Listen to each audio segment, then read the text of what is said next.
Going to be on here for maybe about 20 minutes or so.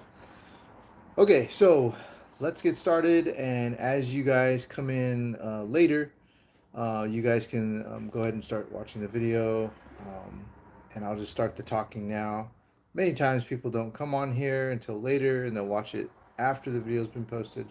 So I'm just going to start the talking. All right. Now, this is really important. I have been asked this many times, many times. And there's a lot of things that I've been asked different times. But one thing I want to make very clear is that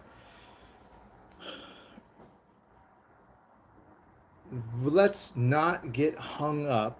Let's don't get focused or angry at the spouse. Don't get don't project your anger because of the situation that's happening and what she's doing, because more 9 times out of 10 they're going to have some type of control and some power over the situation, and it's going to be forcing you into certain situations, and that's angering, that's frustrating, and you can't allow those emotions of frustration and anger to overtake you. So I'm being very clear with this. You have to have some serious self-control of your emotions and your thoughts. Okay, you can have all the thoughts you want, but you got to have some self-control. This is crucial. You This is crucial at this time. This is the most heated moment that you guys are in the midst of the fire in separating. And this happened to me. I speak of this because it happened to me, and I've heard of many other guys telling me this over the phone and telling me this. Now, when you are in the midst of separating, there's a lot of things that can go through your mind, and it can lead you into different directions. You have to stay focused on this. You're going to be separating, and you have to exit in peace. And I'm serious about this. And this is for yourself. For your own peace and sanity, you have to exit in peace. Because exiting with fire and anger and this and that is going to leave a bad taste in their mouth, which you probably don't care whether you're going to leave a bad taste in their mouth, because they're probably doing you wrong anyways. And you're going to leave, it's going to leave a bad taste in their mouth, and it's also going to make it difficult for you to overcome later down the road when it's time for you to heal. Now, when it's time for you to heal, you don't want to have those thoughts of what was created, the words that you said, the things that were happened in the blocking you from your healing process.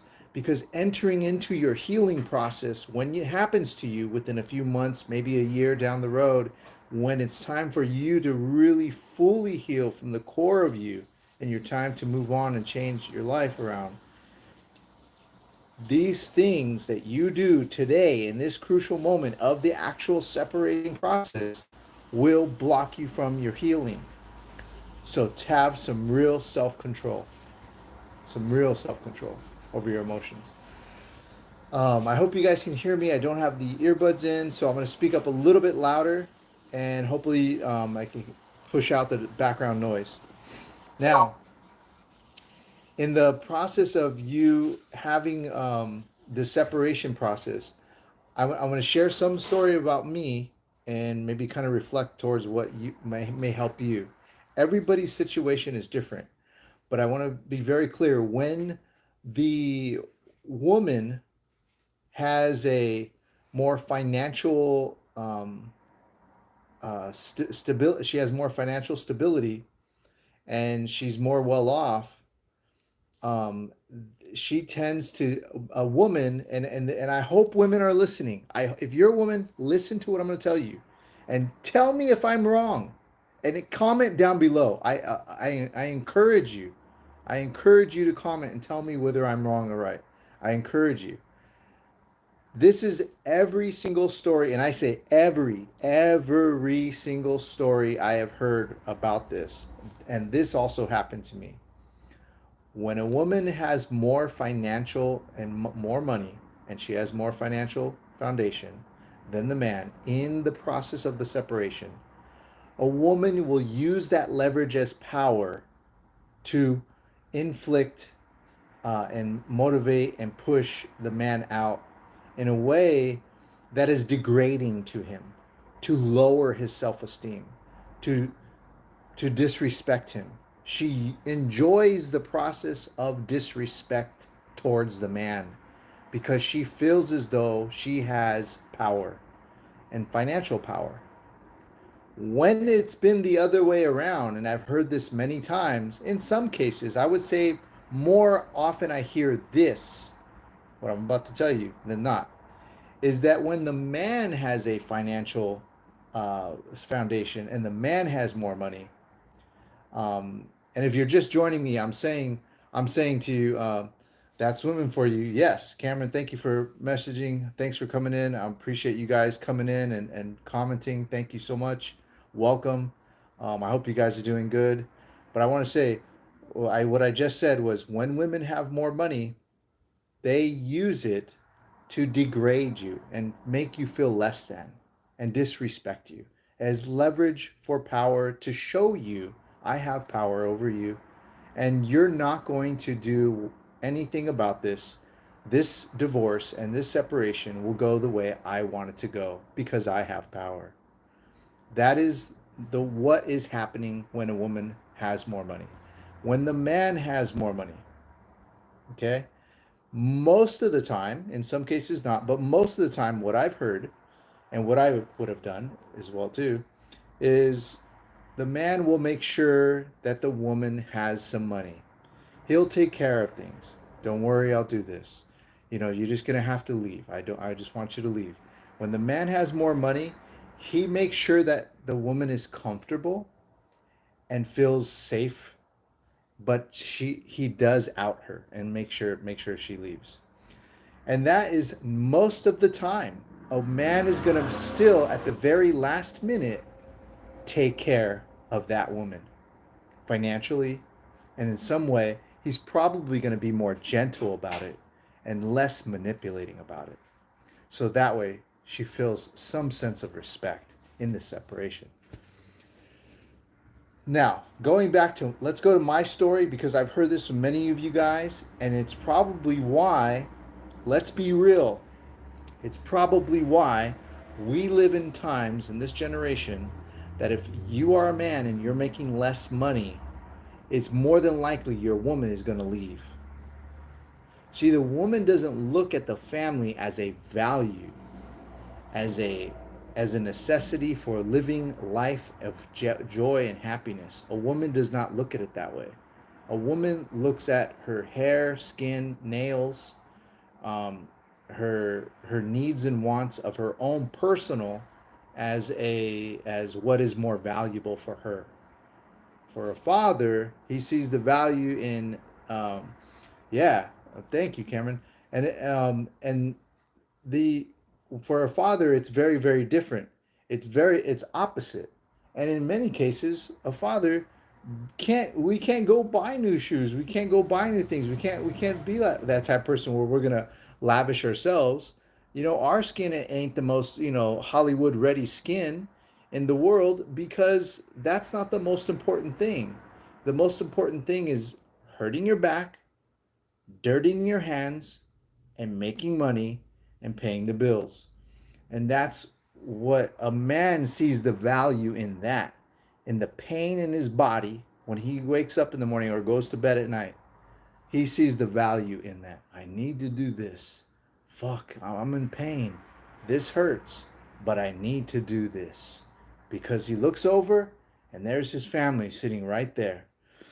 And sleep, yes, and there's value in sleep.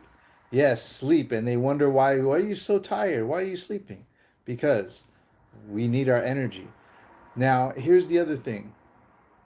I'm going to tell you about my situation. So, I looked at my wife, I looked up to my wife as I would any woman that I would be with, or any friend or family member that I look up to them. I want to see the good in them. Not all of them are good, believe me. Not a lot of my families are good. But if you're my woman, I want to look up to you. I want to think bright of you and good things of you. I always want to talk you up. I see you up and I want you to go higher. I want that from my woman. Now, when I saw my ex-wife making more money, I motivated her. Hey, you can start this business. You can do this and this and that. And she was already at a level where it was almost untouchable. I think she was number three in charge of the hospital and the university. She was number three in power at the top. And then you had you had me motivating her, and I would work from home. I had a small business, and I would work from home.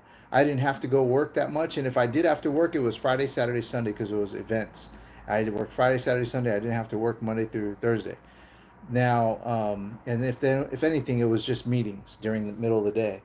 And so I was pushing her, motivating her, like, you can build a business with what you're doing. This is what you could do. This, that. And then she was like, no, no, no, I'm good. I got a lot of power. I got a lot of yes people around me, and stuff.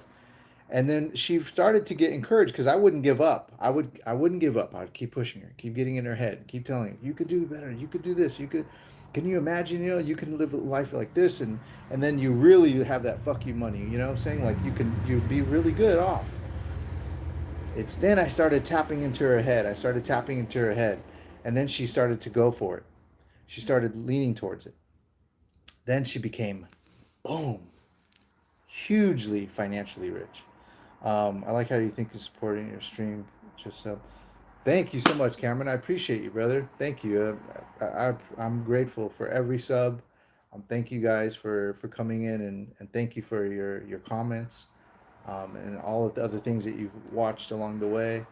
I hope that if there's anything you can maybe kind of give me some feedback, if there's some new things that you want to talk about, or if you ever want to go a different direction, or if you ever want to talk on certain subjects. And I'm actually doing this live video for a specific, not just one person, but many people, but one person recently that messaged me. Now, when you, thank you again, and I love you for that, brother. Stay strong. I was pushing her, and she started making that high dollar amount of money. Um, it was like things changed. Things changed drastically. Then I was motivated by her doing so well. I pushed my business even further, and I started bringing in more money, more money. I was motivated by her. I looked at the good in her and wanted to see her to do better, even more than better than she was. And it motivated me because I loved her, and I felt motivated to do better for myself. So then I was like, and it wasn't really all about making money, but now when I look back, when I look to come outside of me and I look at it from a spiritual perspective, that was not the most important thing. Making money is good. Don't shy away from it, and you should attract money into your life and work hard for your money. But that was not the heart and soul of the family. And we were putting more focus and energy on making money than making sure than creating a foundation of love in our family. So when that happened and we started to go through the divorce process, and she was making like a huge amount of money at this point, and we had already had conversations of divorce, I clearly did not want to divorce her. I wanted to stay for my daughter. And I had already caught her cheating. I caught her. I spoke to the guy and I talked to him.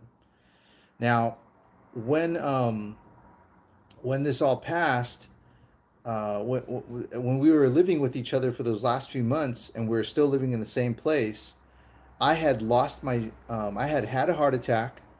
I had lost my job, and things were just going super downhill really fast for me. Now I had a side job to do my taxes and keep health insurance and stuff like that, but I also had my business too. And with my job, I had lost it. I had lost my job. I had had a heart attack. My health was declining. I was blowing up from all this medication the doctor was pumping into me, over 7 different drugs. The doctors, and you're at this particular point, I'm just a, you're just a guinea pig. You're just a test example. You're just an animal to them, and they're just going to throw medication at you.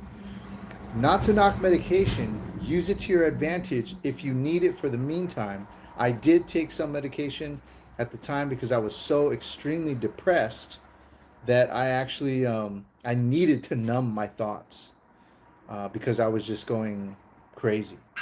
And so then I'm no longer on medication. I haven't been on medication for many, many years now. I'm totally fine. And if anything, I take some antibiotics or something like that, or pain medicine once in a great while if I'm feeling extreme amounts of pain. So um, everything was going downhill for me, and the stress of actually leaving was just so like challenging for me emotionally. And she loved every minute of it. I would ask her things. Do you really want to do this? Why, let's not do this. I would try. I would put my last ditch efforts. And I want to tell you something from my own self. I'm not a weak, man, but I'm very understanding. I'm not gonna I don't live off my ego, and I know many of you guys don't either. And sometimes it's hard to bite your tongue. I slip my tongue many times, and I'm not perfect. I'm just like you guys, you know. And I want you to know, it's one thing to be like a hard ass motherfucker and put your head up in your ego and your pick your balls up and be like, I'm out of here, I'm out of here. But it's another thing, especially when you're looking at your child and you're a father, and you have to sometimes put your ego down, put your man down, and think about your children and just try. Give it one last ditch effort in trying. But I'm going to tell you something. Keep the respect about you. Keep your dignity. Don't beg. Brother, I'm telling you right now, don't get on your knees and don't beg a woman. You try. Put your last ditch effort, okay? And ask her wholeheartedly. Tell her with your heart, I love you and I really, really want to try. And if it's not going to, and tell her how you feel, however it comes out for you. But if it's not going to work, and you can see it in the core of her soul through her eyes that it's not going to work, pick your dignity up. Don't get on your knees. You can shed a tear. You're human, but don't let it all your weakness out. Wipe your tears, pick your head up, and step the fuck out and walk out. Keep your dignity, okay? But at least you tried. Sometimes you got it for your baby too. I even told her, give me like a year or something like that. If you could give me a year or give me a few more months, you can sleep with whoever you want to. I don't care. I don't want to touch you anymore. To me, if someone touches my woman, it's like the egg that fell out of the nest. I will never touch you again. You're dead to me. I will never touch you again. And so I wasn't going to touch her anyways. I didn't care who she was with because I don't want that. I don't want that. I'd rather die than touch my woman that's been touched already. I'd rather die. Never. And I'm going to tell you right now, if your woman, if you know, or if you have some type of evidence, or you have a gut feeling, go with your gut feeling is the truth. And stop fighting it. Stop telling her, you cheated on me. Stop it. If it's your new gut feeling, just know it. Just hold it right there. Just know it. And let that be the fuel that helps you walk away. So when I was leaving, and we actually did the whole process of leaving, okay, this is really important. Goes back to the very thing I started with. When I went through the whole process of leaving, a couple things she did. She said to me, there was a couple things that happened, like within the month's time of the last month. One of the things she said to me was, Um, and this is while I was having my heart attack. This is true, what I'm about to tell you. There is no twist about this story. This really happened. As I was going in and out of consciousness of my heart attack, I was falling on the floor and I was kind of coming to. And I remember having my phone on speed dial. I could just hit the button and it would call my wife because this was a little button on the app. And I would hit it to call my wife and my ex wife. And I hit the button and it called her. And I was telling her, I'm having a heart attack right now. I'm having a heart attack. Please tell my daughter I love her. And she goes, Are you serious? And I said, Yes, I'm having a heart attack right now. And I was like slowly going. I could feel my body just going like numb and just, I wasn't able to move my legs and things were going, my head was going. And I had to rush this phone call to tell her, to tell my daughter, I love her. Please tell her daddy loves her. I knew it was I was going. And she said to me, Good, hurry up and die. She hung up the phone. I laid there, and as I was going, tears just boom, just like shot out. I'm like, I can't believe this. And I hit that button again, and it dialed her again. And I can hear her as I was trying to hold the phone, and it was just off to the side of me. And I'm laying there, and I said, Please, this is not a joke. Tell Ella I love her. And she said, and I'm not joking. Hurry up and die. She said this to me as I'm dying. Now, like I said before, women love to humiliate you in the process of separation. They want to. A woman will look at you while you're asking her, Baby, I love you. And a woman will look into your eyes and say, I don't love you. They love to humiliate you. They love to inflict you. This is their way of making you suffer in pain. This is a way a woman abuses you. Okay? And I'm going to remember this abuse, of female abuse. Remember this. We're going to come back to this in a second. So, the things that she said to me at that moment, okay? And then she did tell me in outside, in the mediation outside the office in the courthouse, the family courts, you're never going to see your daughter again. I'm going to take her to China and you're never going to see her again. And she was like, yeah, I'm telling you this. And you could see the joy in her, like, yeah. Another form of abuse, right? We'll go back to that later, remember. So, these things that happen in the very end, in the last end, okay, are all very important. You do not lose yourself. You do not inflict more damage in the separation. Control your emotions. No matter how bad the other person is, control your emotions, because there will be a day and there will be a time that every single one of you will see your children again, and you will have your moment, and you can stand there with your dignity and your manhood, with your head up high, and stand there and look at them in the eyes, and they will never be able to look at you in the eyes again, because they will feel humiliated.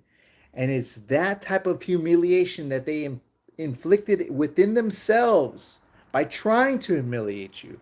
It is a reflection of who they are within them. And it's the humiliation they tried to deliver to you is way that they're going to feel for the rest of their lives. They will never be able to look into your eyes again. Never. Until this day, my ex-wife will never make eye contact with me. I swear it to God. She never makes eye contact with me. I can stand directly in front of her like I am right now to you, and she will never look, she will always look down. She never makes eye contact with me. And it has nothing to do with her. She's just a badass bitch and she's trying to be hard. No, I know her. Trust me. She feels sorry. And she did tell me sorry. And she told me sorry while she was choking up, crying one day when I was hugging my daughter. And I got the sorry out of her. Well deserved. But let's go back to the abuse. Okay? No, hold on. Before we go. When you do these things, if you act out of character, if you act out of emotion, and you're angry, pushing me out of this house, and how could you do this and this and that? First of all, if she's enjoying pushing you out of the house and she's trying to rush you out of the house, don't be mad about what I'm about to tell you, and don't be mad at the situation that you're in.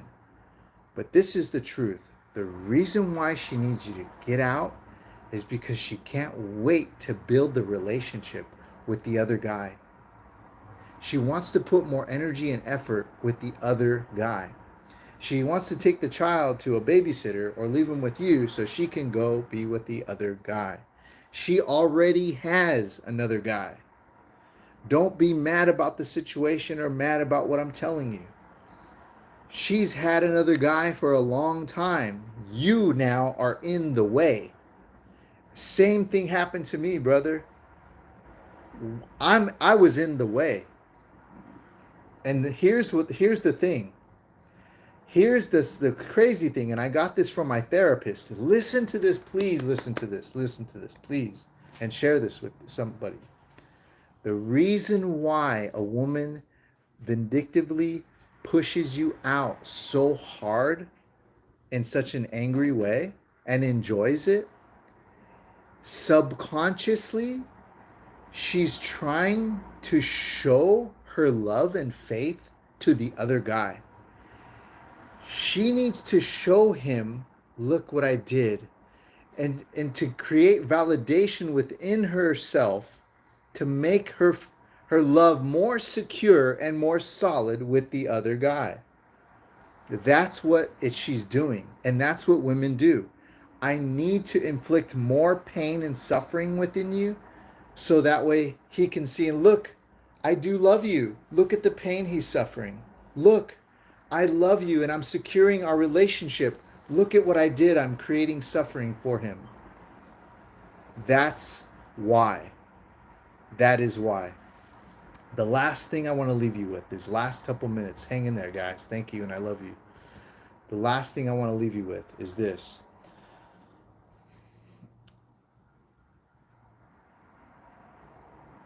If you look at fish running down the river, in lakes and streams, and then you have a big, massive redwood tree,